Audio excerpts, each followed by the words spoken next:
You're listening to the Blind Tiger Record Club podcast, where we champion music of all genres, and we believe vinyl is king. Vinyl is king.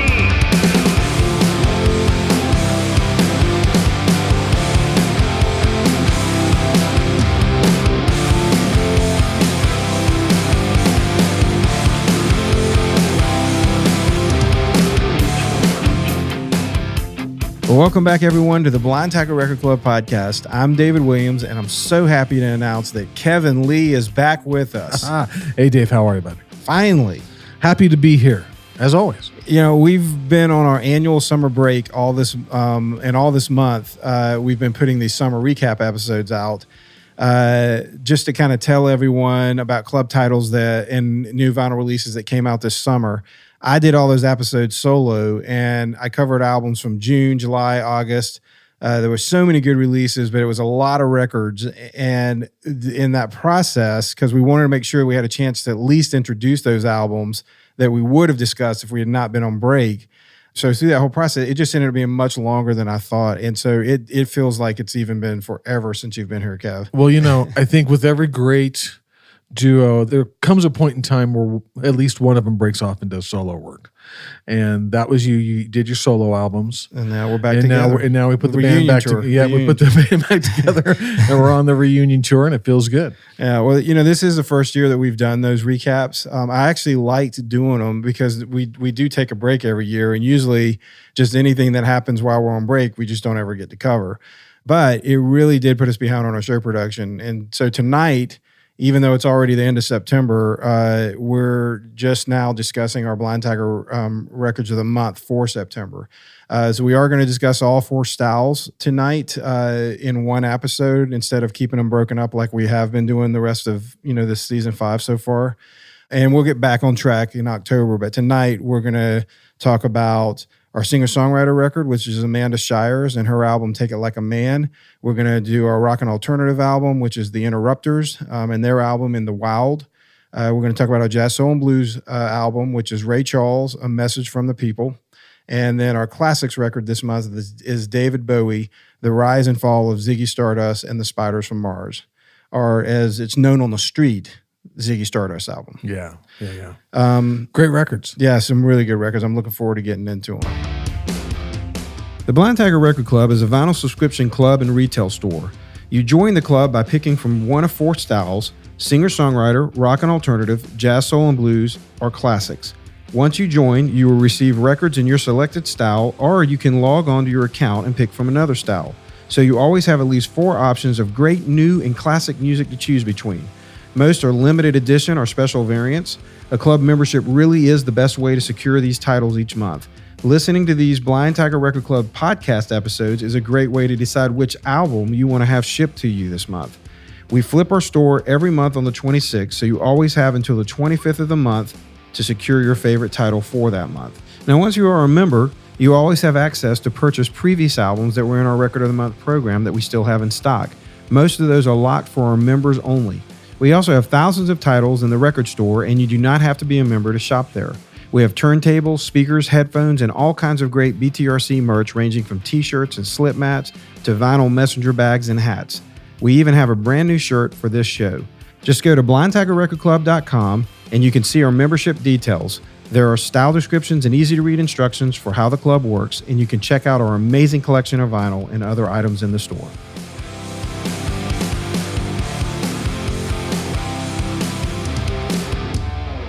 You ready to talk about some music news? Yeah, let's get It's been a while. There. Yeah. Well, I don't know if you saw this, but REM's 1991 classic, Losing My Religion, has officially entered YouTube's billion views club. Wow. 1 billion views on that one song. Yeah.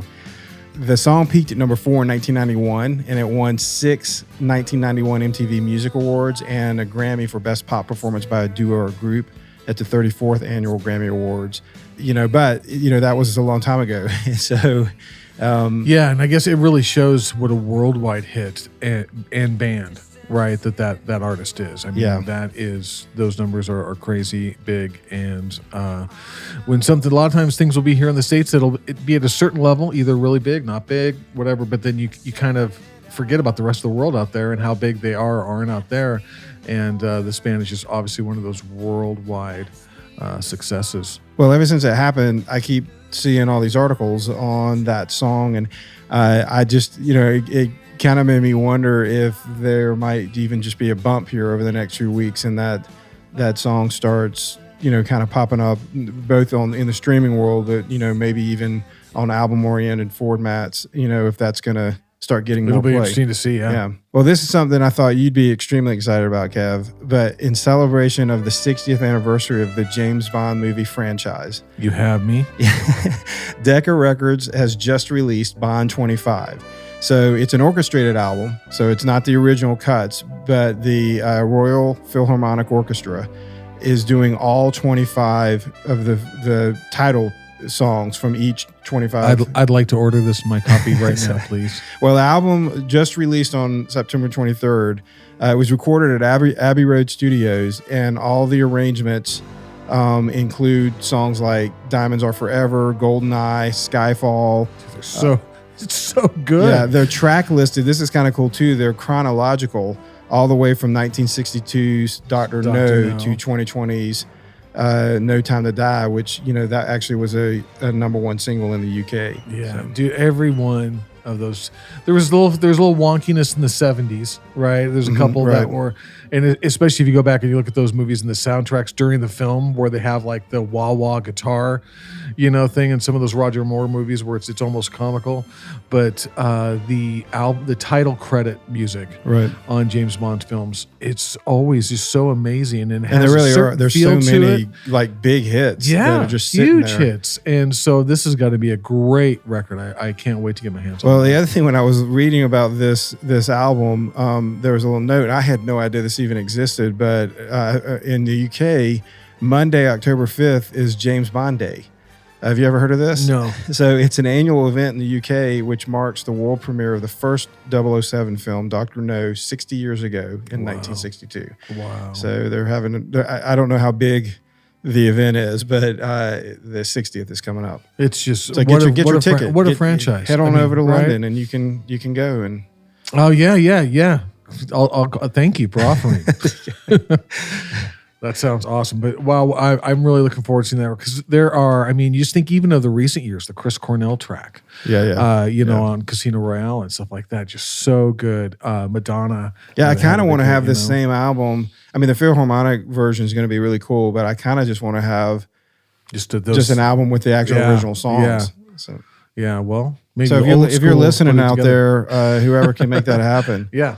Put everything remastered on vinyl with a special packaging. Yeah. Well, another piece of big music industry news. I think this is the thing everybody's talking about right now. Probably any coffee shop, anywhere you go, like this is the news of the day.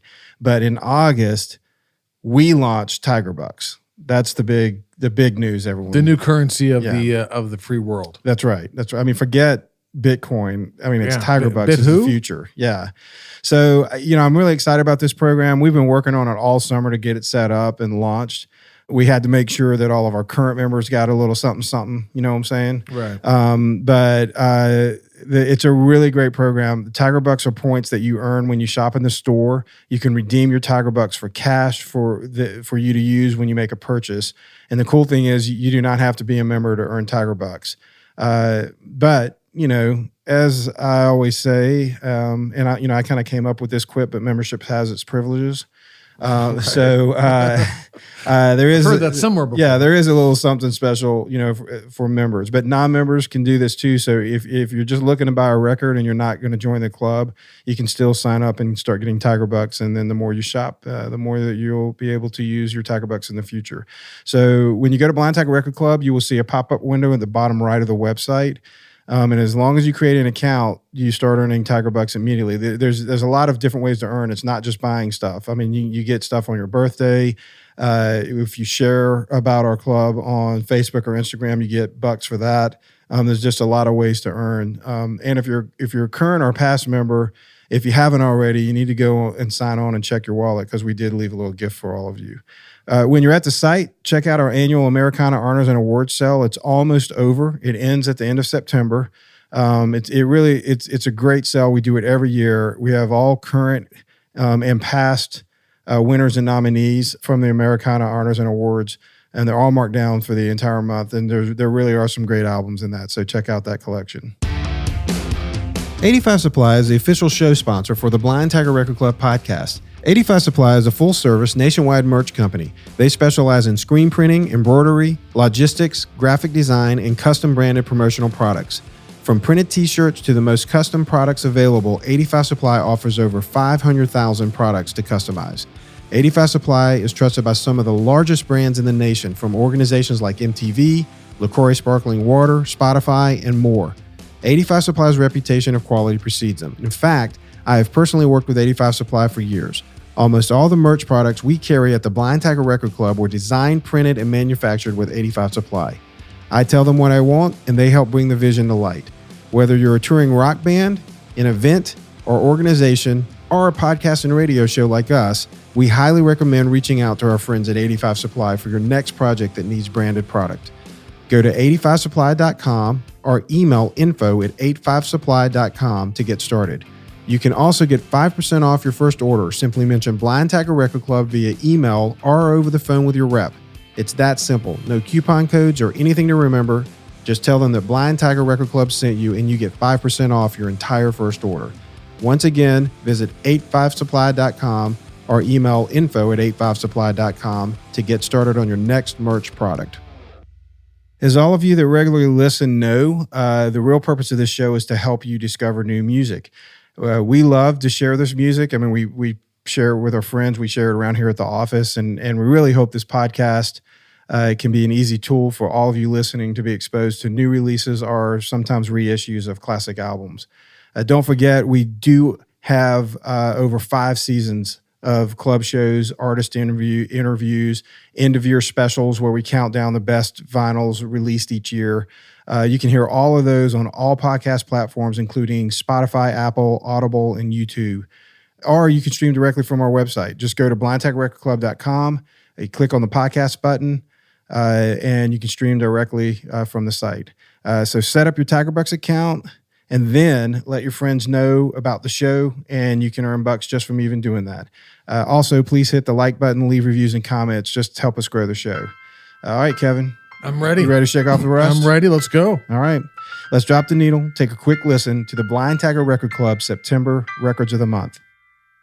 You were looking away towards the tree. There was a time you used to listen closer to me, as close as the air is to the sea. So close, I could feel you breathe. How we got here, I'd say quietly as those same trees grew to shade. One day at a time, and further away, further and further, further away. Now my hands are two empty cups. Maybe I was asking for a little too much to keep the newness from wearing off. For every star, there's gonna be a star. You're leaving now through the whole of an argument. On July 29th, Amanda Shires released her 7th studio album, 8th if you count her Christmas album that she released last year. It's titled Take It Like a Man, and it was released on ATO Records. Her last album was To the Sunset, and that was released in 2018, and that was our singer-songwriter record of the month program that year as well. But a lot has happened since that time. As she's obviously plays on a lot of albums just as a violinist, or depending on what part of the country, and fiddle. Right. But she, as always, she's performed background vocals and violin on several notable releases. She performed on another album from our Record of the Month program in 2018. It was the legendary John Prine's final album, The Tree of Forgiveness. She also worked on an album with her husband, Jason Isbell, is one that he produced. It was also in our club program in 2019. It's Josh Ritter's Fever Breaks. She was a featured artist on Luke Combs' What You See Is What You Get. That was released that same year. But it was another 2019 release that really kind of took Shires to the next level in Americana and country circles. She is 1/4 of the Highwomen, and obviously the self-titled debut in 2019 was a big album for all the artists involved, which included Brandi Carlile, Maren Morris, Natalie Hemby, and Shires. The album garnered a Grammy for the group, so it was just a big impacting album for her and all of them. You know, Shires is also a member of her husband's band, the 400 Unit, and in 2020 they released Jason Isbell and the 400 Unit's album Reunions, which was also in her Record of the Month club. She followed that up by performing vocals and fiddle on Lily Hyatt's Walking Proof, once again an album in our program. I'd have to double check this to make sure, but I believe Amanda Shires has been on more albums in our program more than any other featured artist. Wow. So, I mean, especially if you count, you know, her record, but all the albums she's been on, I mean, it's a lot. Take It Like a Man didn't crack the Billboard 200, but it did peak at number 33 on the UK's OCC. The song we played at the opening was Empty Cups, and that has fellow Highwoman Maren Morris on background vocals. Brittany Spencer also sings with Shires on 2 tracks off the album, and both Spencer and Morris joined Shires for some really cool harmonies on a song called Bad Behavior. The title track to me, it's a great snapshot of what this album really feels like, you know, for most of it. Right. It's a pretty epic song. It showcases all the strength this album has, from songwriting to vocals to production. This is Take It Like a Man. Like a common loom, I started hearing bird song everywhere, a lark in the shower, from the night to the morning after.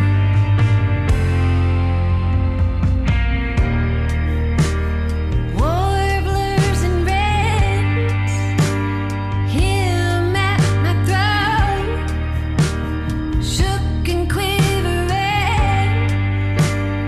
I could have crowed. Oh, I could have crowed.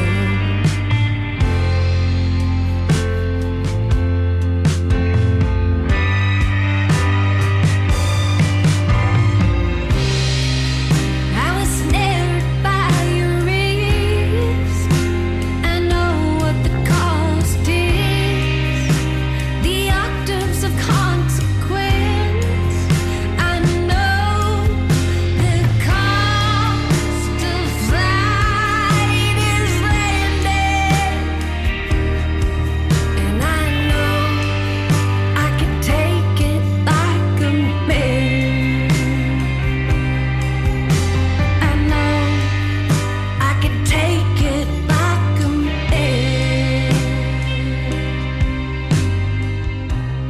You know, it's interesting. There's some parts of that song that I felt had some James Bond moments, right? There's some chords Oh in yeah, there and stuff like that. and that's kind of when I was saying it's kind of epic. It feels pretty epic.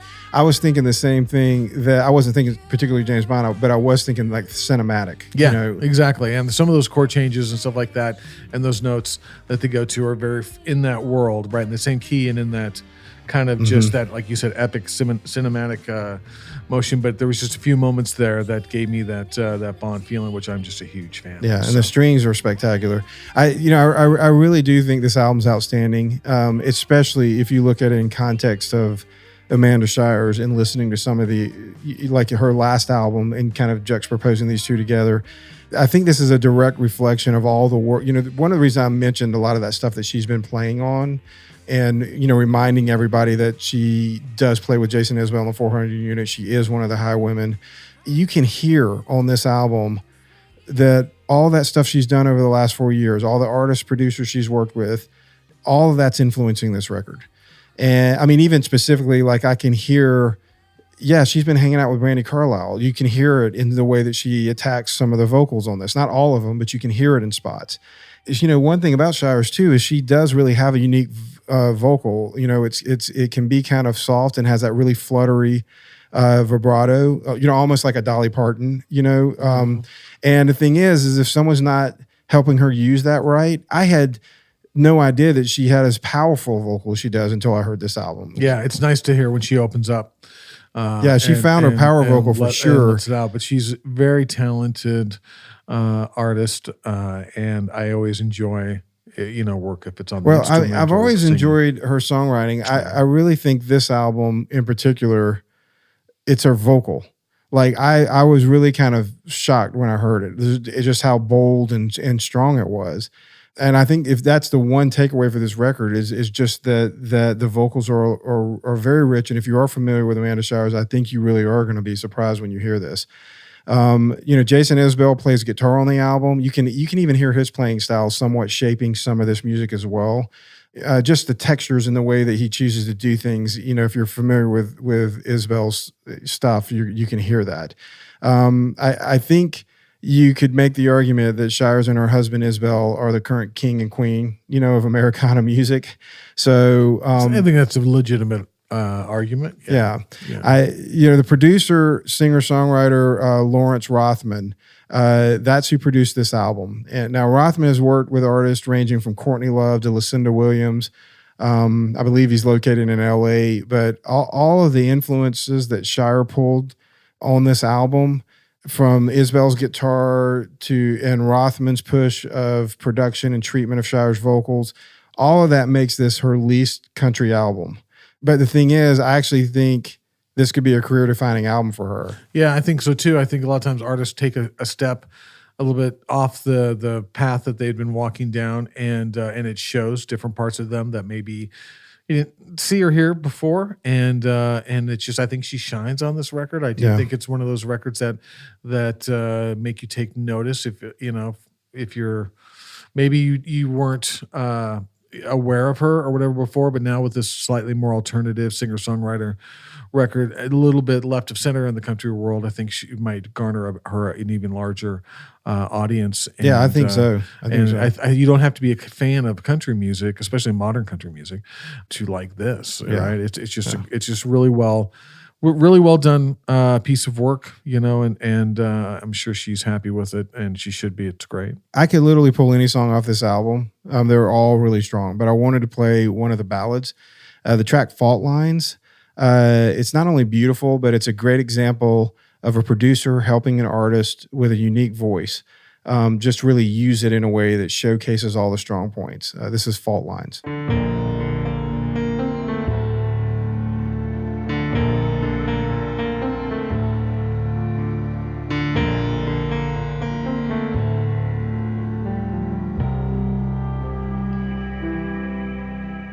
Time was all I'd want. You can keep the car in the house. We both know that none of that was keeping me anyhow. I cried, I asked, and I bawled, curled up on the floor with it all the time, the want, the overwhelming volume of breathing. You could say it's all my fault. We just couldn't get along. And if anyone asks me, I'll say what's true. I don't know.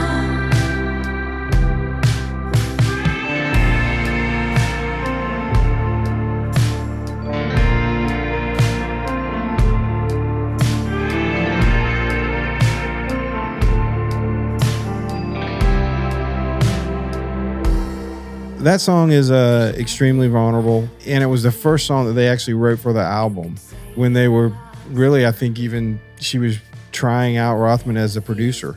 I really think it kind of set the tone for the rest of the recording.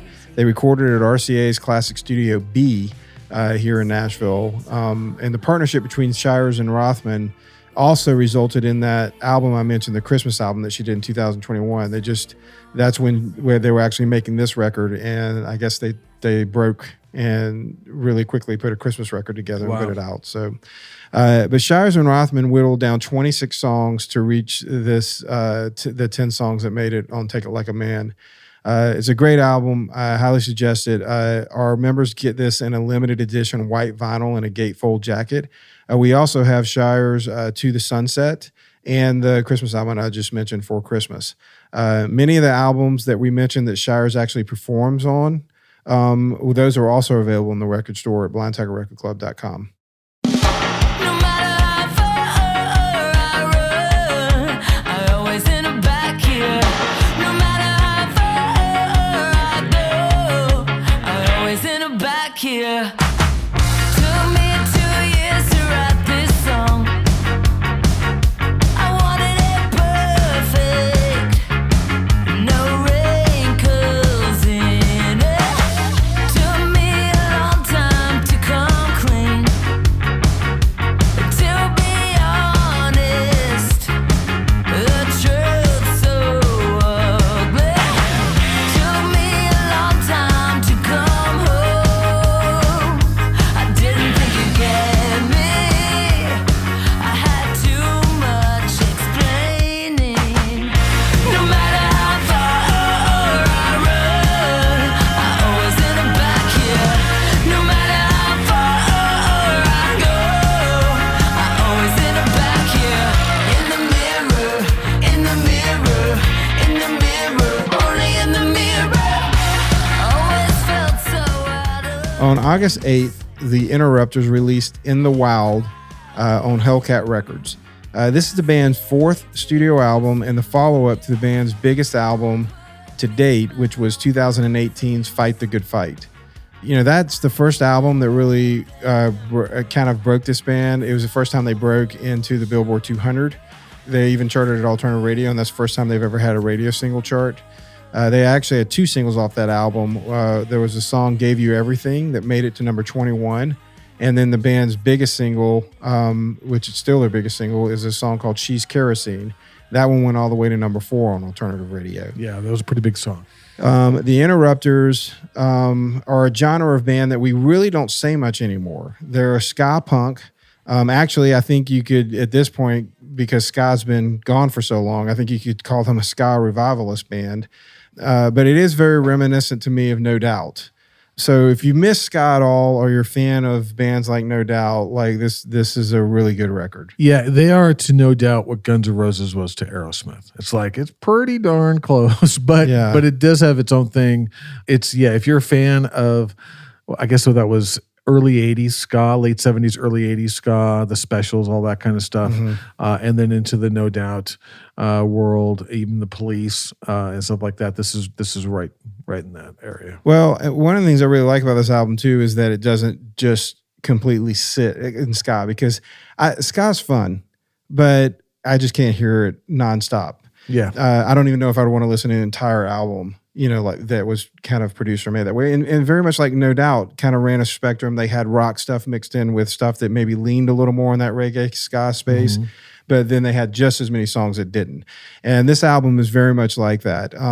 That first song that we played is a song called In the Mirror. And that one, you can definitely hear the ska influence and the way, the rhythm on the guitar, everything about it. And very No Doubt. Yeah.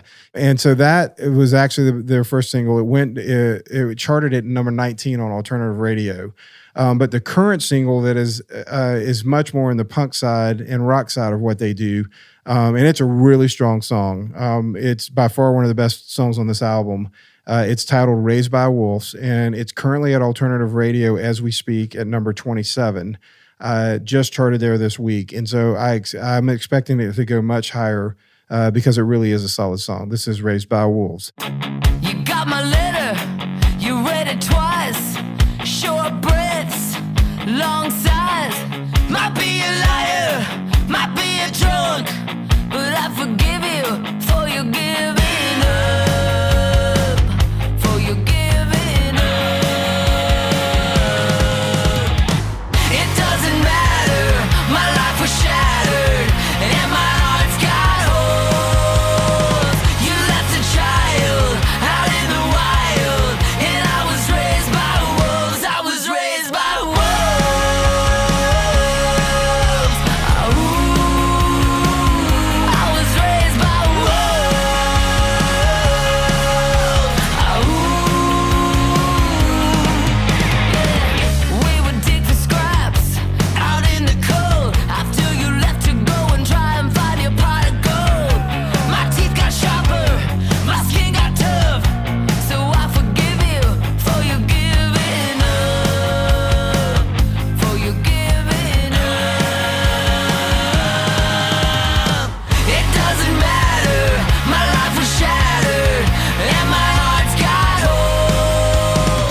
So that's one of the more rockin' songs on the record, Yeah. and it pulls away from some of those earlier elements that we're talking about as far as the ska. Yeah, and the, hey, reggae thing. Mon. Yeah, and which isn't really my cup of tea, but this is. I really like this.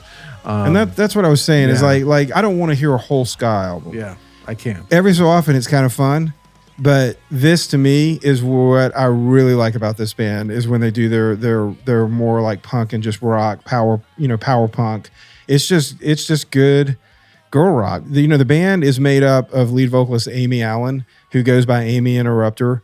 And then there's three brothers. There's Justin, Kevin, and Jesse Bavona. But I also think, too, the thing that kind of separates them from some other bands is the fact that they do have some of that ska sprinkled in.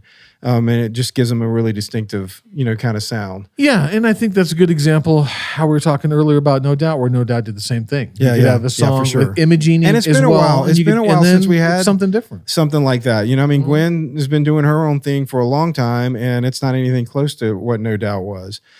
I almost want to say that there might have been a vacuum that we didn't know existed, from No Doubt, and the Interrupters seem to be sliding right into that spot. The brothers, her last name is Bivonova. Bivona. Yeah, so she's married to Kevin. I didn't know that. I didn't either. Yeah, there you go. Now you know. Breaking news. This just in. Well, this band, they're officially on my list of bands that I want to see live. That is one thing I think is probably going to make you like them even better, is if you get a chance to just see all the energy that they have on these albums. Just seeing that on stage would be really cool. Yeah, I'd like to see them. And Amy is a great front woman. I mean, and I did, truthfully, I forgot how fun ska could be. I remember when it had that resurgence in the 90s.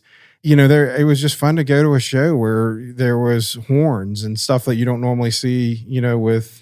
It raises the entertainment value for yeah. sure, and she's beautiful, and she is a great front woman, and she delivers the good. I mean, she's a great singer and great pop songwriter and stuff. So this is she's got a little bit. There's a little bit of growl in there, growl in the voice. It's super which subtle. makes it better. Yeah, for sure. But this is another good example of records that I wouldn't have known about if it wouldn't have been for the club, and it's a great find, and it's on my list. Well, the track that they teased the album with when they first announced that they had a new record coming out was a song called Jailbird. I think they did a lyric video when they were, first doing their round of press. But it's a great marriage of both these styles we've been talking about. This one is not fully in the space that, In the Mirror was, the first song we played in the ska space. But there's a little bit of it in here, and so it's actually one of my favorite. It probably is my favorite song on the album. And if they were gonna do a third single, depending on how good "Raised by Wolves" does, my advice would be that this is their next single. If they choose a third, this is Jailbird.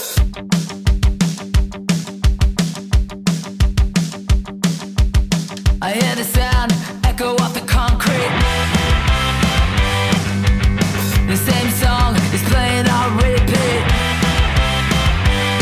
Haven't taken a breath in hours, it seems. My skin turns blue, my ears ring in. The trauma skips like an old CD. The song scratched up from my LCD. It goes on like a jailbird. It goes on like a jailbird. Year after year I hear the screaming in my ears, and it goes on like a jailbird.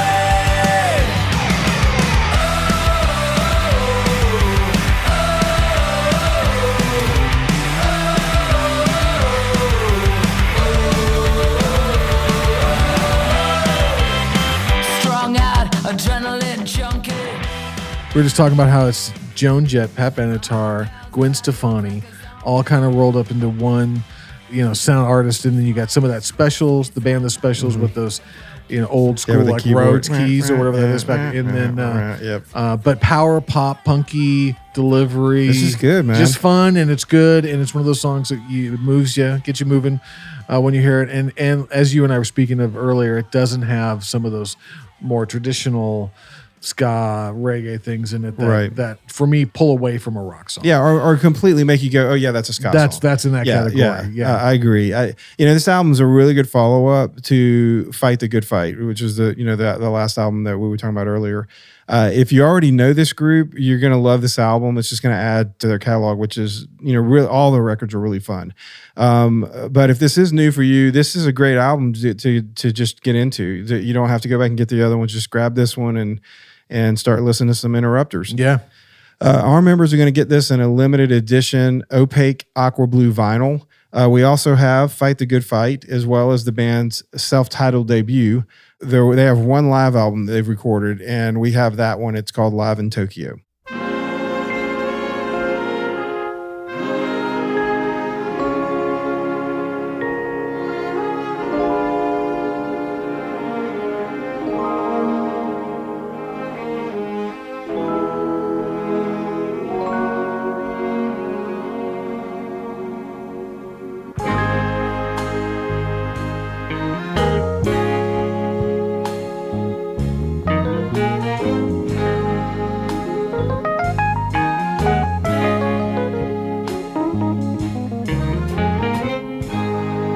Another day has come and gone. 24 hours in a world where I don't belong. Another week has passed me by, and it's not because I didn't try. Lord knows I keep on trying, but nobody saw me walking. Nobody, and I know nobody heard me talking. I don't know why I gotta do wrong, I gotta do wrong, I gotta do wrong before they notice me. 50 years ago, in 1972, Ray Charles released "A Message for the People." On June 24th of this year, Tangerine Records reissued it on vinyl just in time to celebrate that anniversary. This has become a highly celebrated album by Charles, and it's honestly one of his most socially conscious albums. He didn't do a lot of he wasn't really an activist in his songs. And this is, definitely one of the most socially conscious albums that he made. It confronts poverty and injustice, kind of with this undertone, of course, of civil rights and things that were going on at the time. But it's all done through a lens of almost like brotherhood and this idea that, Americans, if they stand together, can be better. It's a positive message. It's positive. Record, It's full of hope. How old was he when you made this record? Do you know? No. Ray Charles is one of those artists, because he's been around since he was a kid. Right. You could really hear his voice change through the years. A lot of people will be more familiar with the later Ray Charles, which is a little bit more gravelly and stuff, more smokier voice. There's some of the early songs that are pretty clean, right? As far as his vocal delivery and stuff goes. So it was a little bit different. Listen, I remember being a very young man and hearing some of his early stuff, and not even picturing kind of what I picture today when I think of who Ray Charles is an artist, other than one of the songs, which we'll get to, which ended up being almost like Georgia for him. Yeah, yeah. But that, I think a lot of people, when they think of that Ray Charles, you think of Georgia and that type of it's really Southern Belt type of stuff.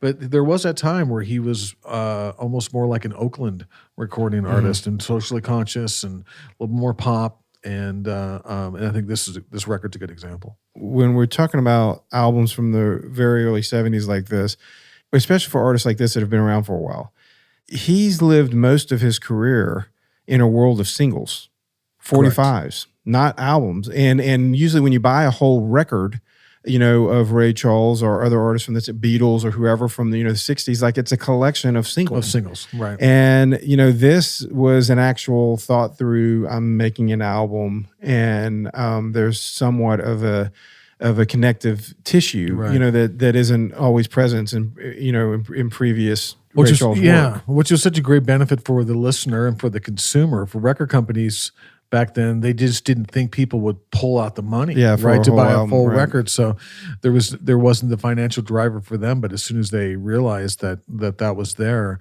fortunately for all of us, we got to start getting a lot more records and albums, I should say, than just singles. So, yeah, this is another example of the beginning of that era, and it's just a great Ray Charles album. You know, the album also includes Ray's recording of a song called "Hey Mister," which was actually played during a congressional joint hearing in 1972, and they played it because the song kind of representing like the common citizen speaking up to the government that was ignoring their needs. So they played it during the session? Yes. Wow. You know, perhaps the most impactful track on this album is Ray's iconic version, and this is, I'm assuming, what you were probably getting to when you were talking about almost like a Georgia song for him, but it's his version of America the Beautiful. And if you've seen Ken Burns' epic baseball documentary, or you've enjoyed, you know, baseball classics like The Sandlot, you've heard this version, you know, multiple times. It is the song I was referring to, and it is so iconic, right? Yeah. It's just so iconic, and a beautiful recording and treatment of, in my opinion, the work. it's the greatest version of this song ever recorded. And there's a couple other cool ones, you know, that, like Martin Sexton did a really awesome like folk rendition of this on his Black Sheep album. But this is, when I think of America the Beautiful, I don't even want to hear anything else. I want to hear the Ray Charles version of this song. And I think there's something about the fact of who it comes from. He represented back then when there was so much strife, and you know, this Vietnam was going on, right? And there was a lot of pain in America, and to have this blind black soul singer just capture the public with the song, which it did. It was a big thing, and to this day, it's like that's. You know, it's almost like a national anthem for us. Yeah. And some people consider it a second national anthem for sure. I mean, just the song in general, but this version is the one. You know, when we were talking about some of these songs that were more socially conscious, he had "There'll Be No Peace on Earth Without All Man Is One." He had a song called "Abraham, Martin, and John." There's one that's really gospel infused called "Lift Every Voice and Sing." And then he has "Heaven Help Us All." And so all of these, but all of them are positive. But that's the thing, is even when he's doing these songs where he's at least addressing, you know, some of the ills of the day, he then also still does this amazing ode to America. Yeah, which that's why I think it's so special when you think of who did the song. And when at the same time you have Black Panther movements, right? You have this guy talking about how amazing, or singing a song that's saying how amazing this country is. Right. It's just held up. It's touched so many people.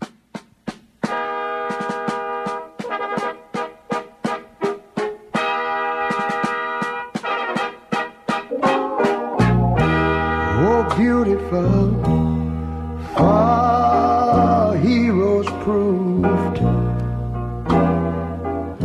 in liberating strife.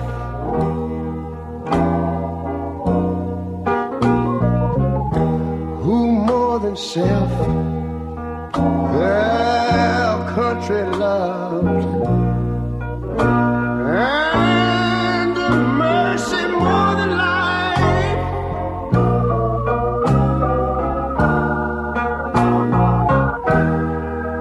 America,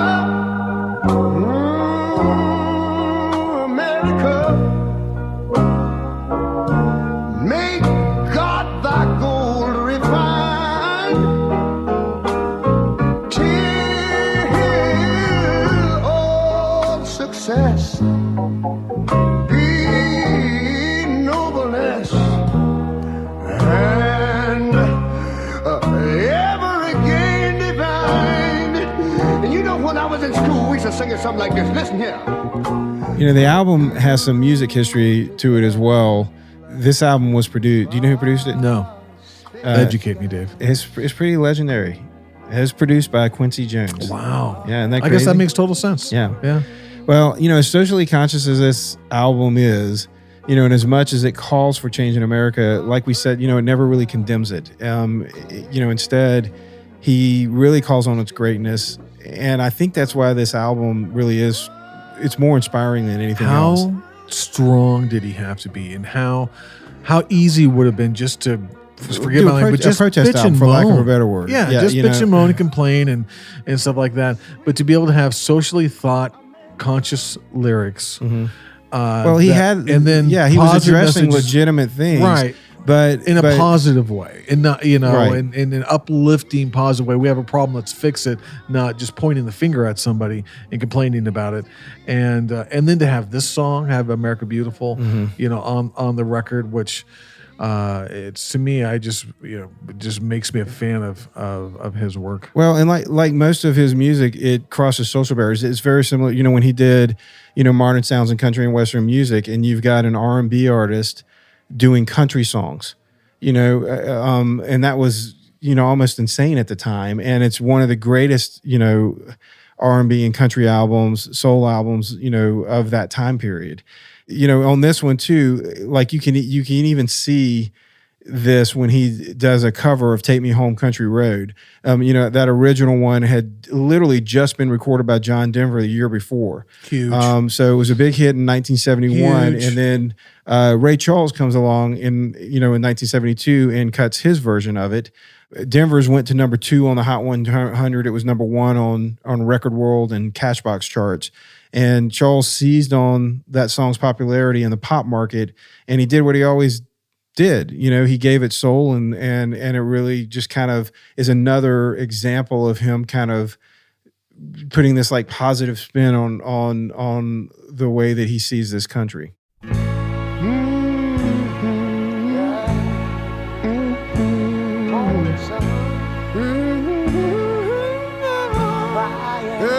Listen here, go ahead. Almost heaven, West Virginia, Blue Ridge Mountain, Shenandoah River. Yeah. Life is older there, older than the trees, younger than the mountains, blowing like a breeze. Country road, y'all, take me home. Know what you're saying? To the place I belong. Sing on, son, West Virginia. My mama, take me home. That's all right now. Country road. Now wait a minute. I hear a voice in the morning hour. She calls me. The radio reminds me of my home far away. And driving down the road, I get a feeling that I should have been home yesterday. Yesterday. Now hold on, you got it. All my memories gather round high. Miner's lady, stranger to blue water, dark and dusty, painted on the sky. Misty taste of moonshine, tear up from my eyes. Now you stop country road, y'all. All right, take me home. Sound good, son. To the place I belong. Oh, my mama. Oh, you ought to take me home. Country road. Oh, I like that. Me too. It's a great album to add to your collection if you're a Ray Charles fan, which, if you're not, that's kind of weird. But our members get this in a limited edition, 140-gram vinyl. We also have several other incredible Ray Charles albums in the store. There's a lot of them, so I'm not going to list them all. But I will tell you the album that we did mention earlier, Modern Sounds in Country and Western Music, we have that one, and that is an outstanding record. Actually, it's probably on my must-have list. If you've got vinyl and don't have that album, then you definitely need to go to the store and order yours today. Use your Tiger Bucks. That's right. Get your Tiger Bucks and get it.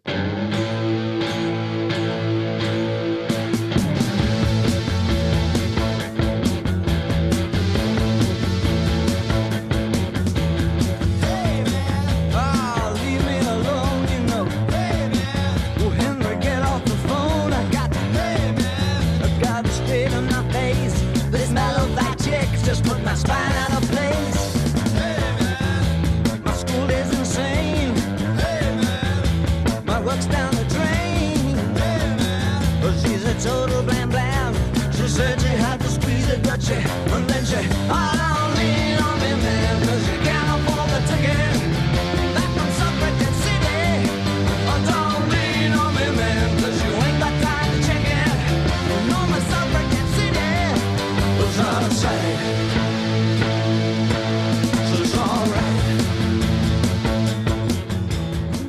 On June 16th, 1972, the late, great David Bowie released what I think is not only his greatest album, but arguably one of the greatest rock albums of all time. The Rise and Fall of Ziggy Stardust and the Spiders from Mars was released on RCA Records on June 17th, almost 50 years to the day that Rhino reissued the classic album on vinyl. This is the album that catapulted David Bowie into the international stratosphere. The album went number 5 on the UK's OCC, and it charted all over the world. In the US, it was a little more of a slow burn. It peaked at number 75 on the Billboard 200, and it has still only been certified gold in the US. Can you believe that? Wow. Is it really? Yep, it's only gold. That is hard to believe. It is. It reminds me of Big Star. That's another one that is a huge, great, amazing power pop record. So you're telling me that gold. Ziggy Stardust has not sold more than 500,000 copies in the US? It has sold 500,000, but that's it. That's it. It hasn't sold a It has million. not gone platinum. That is amazing. In spite of that, the album is loaded with classic rock standards.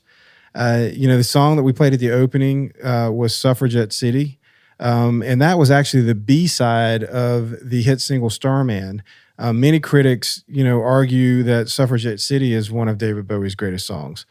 Definitely one of his biggest hits. Yeah, well, it wasn't at radio at the time. It's just one of those ones. That's the thing is you have to remember, like, a lot of these songs have been really lifted by classic rock over the last 50 years.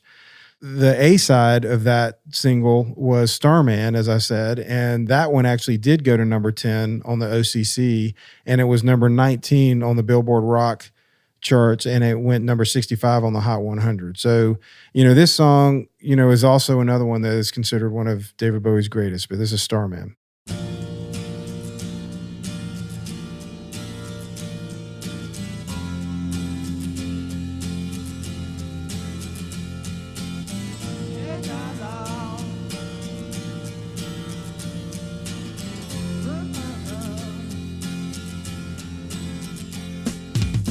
Didn't know what time it was, the lights were low. Oh, oh, I leaned back on my radio. Oh, oh, some cat was laying down some rock and roll that I slowly said.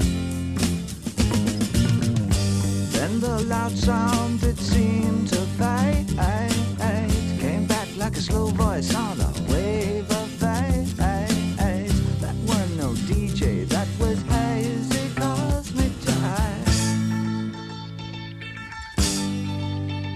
There's a starman waiting in the sky.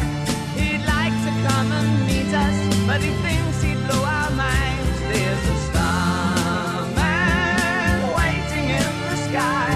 He's told us not to blow it, 'cause he knows it's all worthwhile. He told me, let the children lose it, let the children use it, let all the children boogie.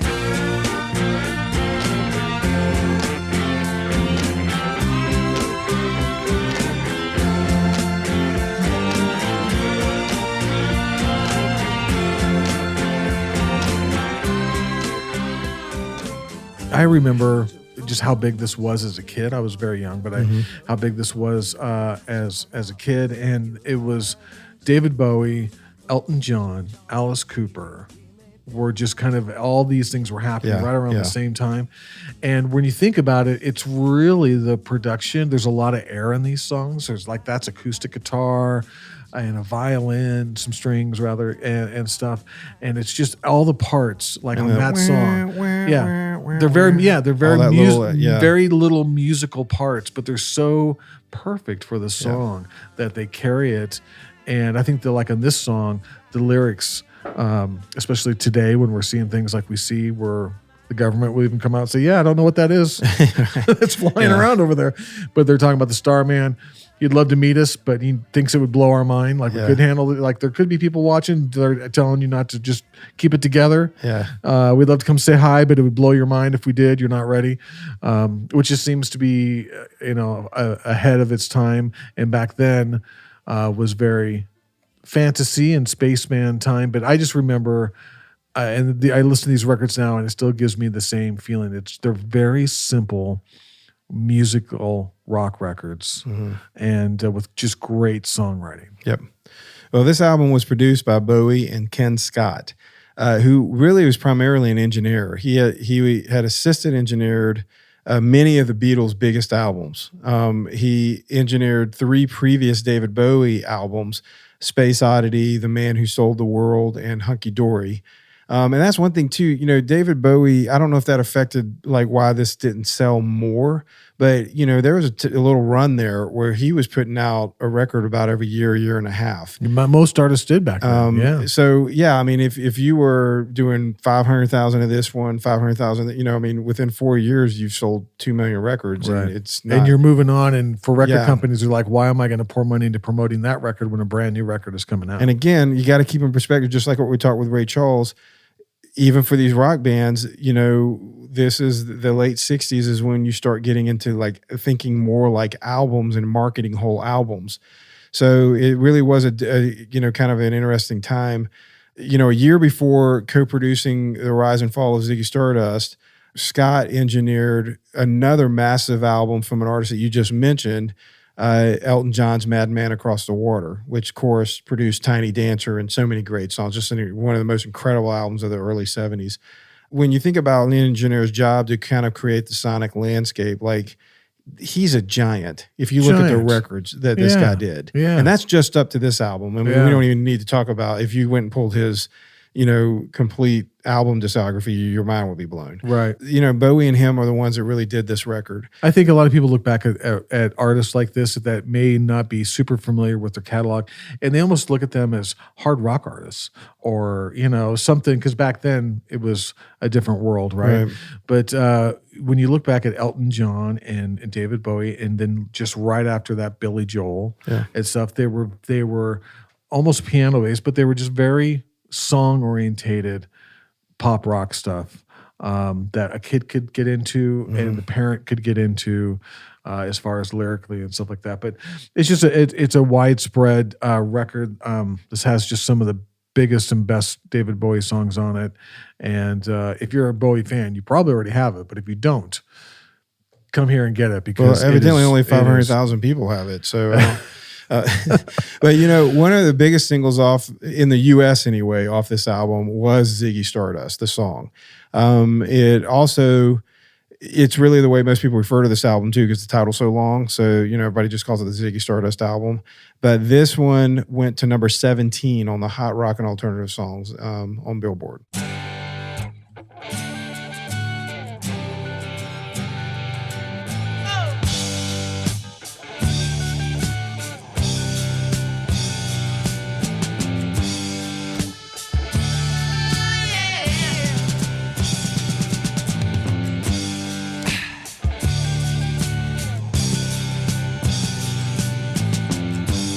Ziggy played guitar, jamming good with Weird and Gilly and the Spiders from Mars.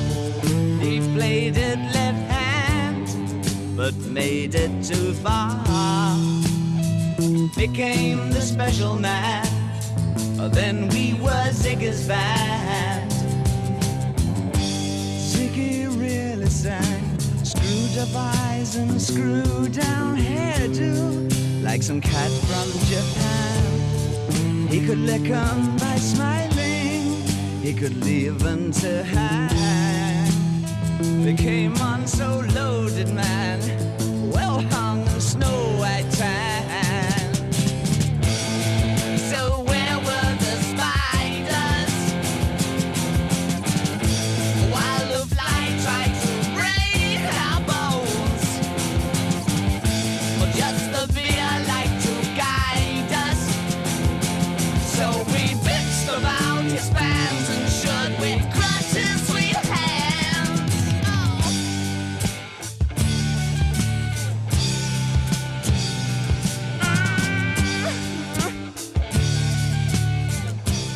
that riff, that opening riff and Yeah. stuff like that, to me, it's so recognizable. Yep. And everything is so dry recording wise. The drums and everything, it's right there, right? There's no grease, or everything is just right there. And to me, that's when you have the structure and the writing of a great song, when it can be stripped down so easy and made to sound so good, and so big. And that's just one of those songs. Like I said, you hear the first riff, and you're like, oh yeah, there you go. Well, and all these have been synced so many times in film, and I mean that's one of the things that, combined with classic rock radio, has really made this album for 50 years just transition from one generation to the next. You could probably do a whole show just on shows in movies that this album has been synced. These songs have been synced on. Right. You know, the rise and fall of Ziggy Stardust and the Spider from Mars has appeared on numerous lists of, these editorial lists that people do for greatest albums of all time. In 1987, Rolling Stone ranked it number 6 on the 100 best albums of the last 20 years. They did that for the Rolling Stones anniversary. Number 6. Yeah. In 1997, Ziggy Stardust was named the 20th greatest album of all time in Music of the Millennium poll conducted in the UK. It was voted number 11 and 27 in the second and third editions of Colin Larkin's book, All Time Top 1,000 Albums. In 2003, Rolling Stone ranked it number 35 on its list of 500 greatest albums of all time. That's a list we refer to a lot. It retained that same position when they updated the list in 2012, and then they just did another one in 2020, and it still is at number 40. So what we're saying is, this guy is good. Yeah. I mean, Time Magazine has still, they chose it as one of the 100 greatest best albums of all time.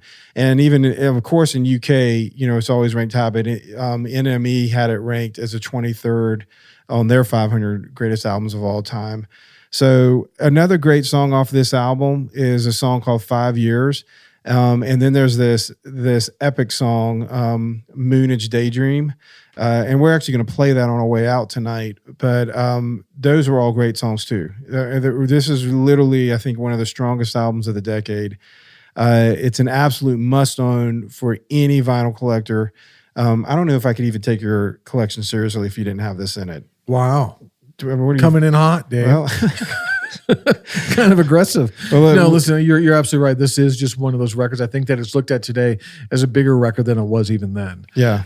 It's just so it's significant. The songs are there, and like you said, it's been used in so sometimes albums or songs or artists are used so much they become a part of the fabric of America versus just that was this number on a chart back then. It's everybody knows it now. More than then, and that's a weird thing. I mean, there's guys like David Bowie in this album, Van Morrison. There's so many of these guys where you would think, oh, this must have been a smash hit when it came out. They were not that high on the charts. Yeah, it's amazing. Not what made them so. What made them so big was how they aged over time. Yeah, and this is in a rare category of album where I agree. I mean, I think it is probably more respected and bigger now than it was at the time. And yet then sometimes I look at the album sales numbers and I go, have people forgotten about this? Yeah, it's hard. It's hard to imagine. I mean, he's such a significant artist, and was, I should say, I guess, and where he went to later in the 80s. But with that stuff, to me, was so good too. The whole Let's Dance thing and stuff, it's so good.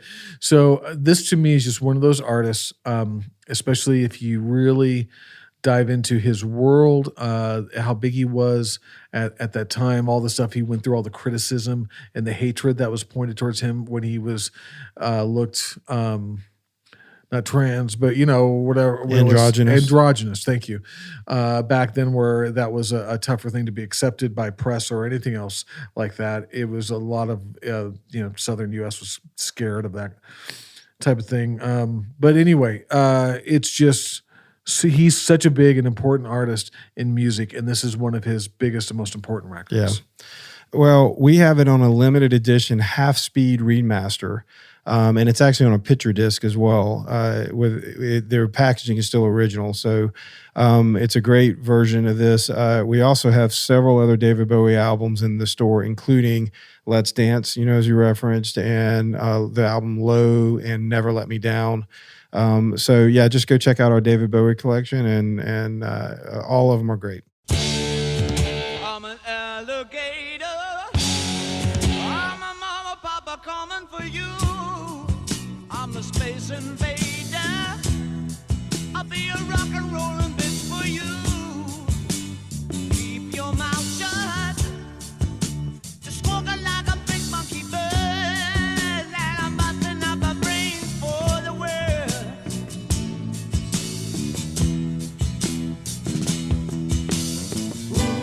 Keep your electric eye on me, babe.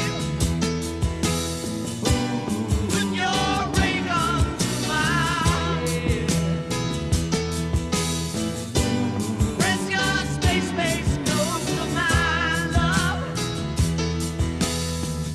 Freak out in a moon age daydream, oh yeah. Don't fake it, baby.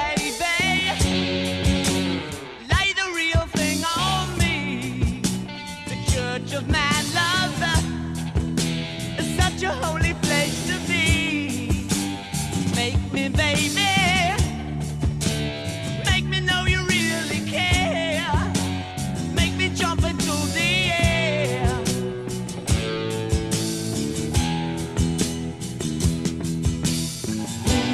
Keep your electric eye on me, babe.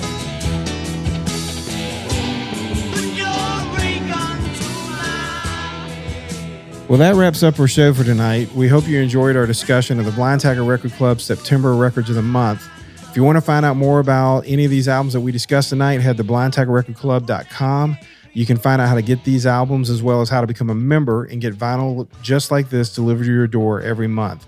You can also shop in our record store where we have thousands of titles available. We also have tapes, accessories, turntables, and of course, you should check out all of our BTRC merch.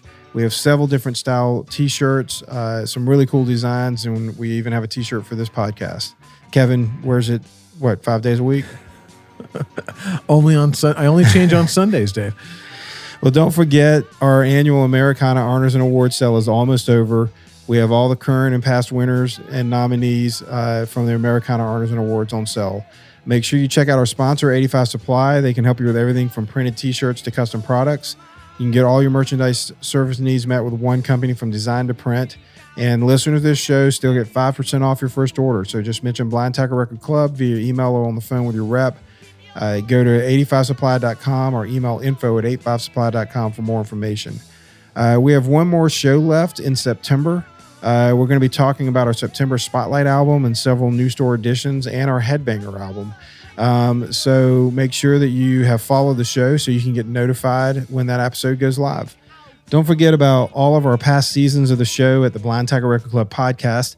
It's available on all major podcast platforms, including Apple, Spotify, YouTube, and Audible, and many others. You can also go to blindtigerclub.com and click on the podcast link to stream directly from our website. Even if you're not a member of the Blind Tiger Record Club, just remember the podcast is really a great way to discover music. Make sure that you sign up and start earning Tiger Bucks. You can use them on anything in the record store. So smash the like buttons, leave reviews and comments, tell your friends about the show. You can stay up to date on all that we're doing by signing up for our email list at the website. You can also follow us on Instagram and Facebook. But most importantly, keep coming back. You really do support this show just by listening. I'm David Williams. I'm Kevin Lee.